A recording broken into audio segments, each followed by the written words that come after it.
So the Democrats went to the Hispanic community and basically said, we have a new name for you.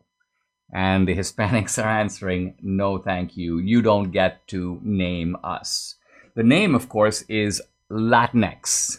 Now, when I first heard Latinx, I thought, well, that sounds a bit like Malcolm X. But in fact, Latinx is, well, it's a term that came out of the LGBTQ community. And think here about the arrogance of the left. You know, they've got this sort of coalition of identity politics, of race, gender, sexual orientation. And the term Latinx reflects the triumph of the gender, sexual orientation part over the race part. So the Democrats want to court Latinos. In fact, they have had Latinos and Hispanics largely in their camp. But the Democrats have been pushing the Hispanics away just as the Republicans are getting better, more sophisticated. And look, for Republicans, you know, there was a horrific tendency to ignore Asian Americans, ignore Latinos, basically say that these groups are sort of like the blacks. We're not going to win them anyway, so let's not try too hard. And the Republicans in many areas didn't try at all. But now Republicans realize that there's fertile ground with the Asian Americans, fertile ground with Hispanics. Republicans are getting much smarter about this. And the beauty is that this Latinx thing is turning out to annoy, antagonize, and repel Hispanics. So there's a poll just out, nationwide poll of Hispanic voters. The number of Hispanics who refer to themselves as Latinx, 2%. 68% call themselves Hispanic, 21% prefer Latino. So you add those two, pretty much all Hispanics call me Hispanic, call me Latino. And Latinx is just basically a non-starter. Now, the reason for Latinx is that Spanish is a gendered language. Spanish has nouns that typically end in A for the feminine and O for the masculine, hence Latino, the male, and Latina, Debbie, the female.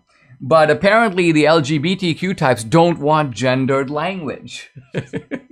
So they want to browbeat the Hispanics into giving up Latino and Latina, in fact, giving up Hispanic and taking up Latinx.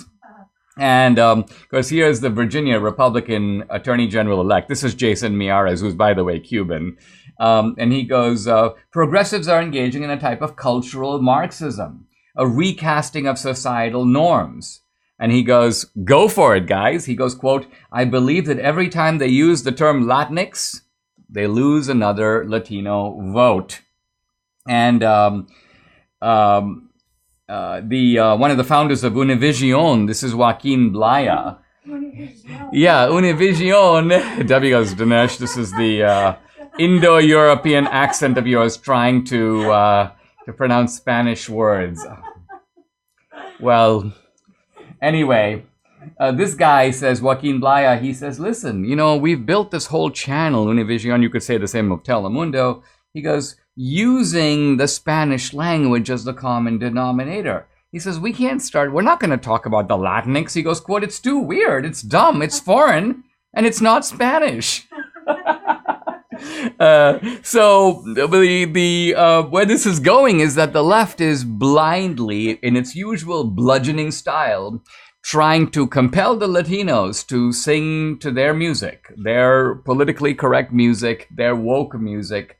And the Latinos, some of them are playing along, a few, and some of the Latino leadership is going along because, of course, they're all kind of in the swamp together. But the rank and file Hispanics, the rank and file Latinos might end up saying adios to the Democratic Party itself.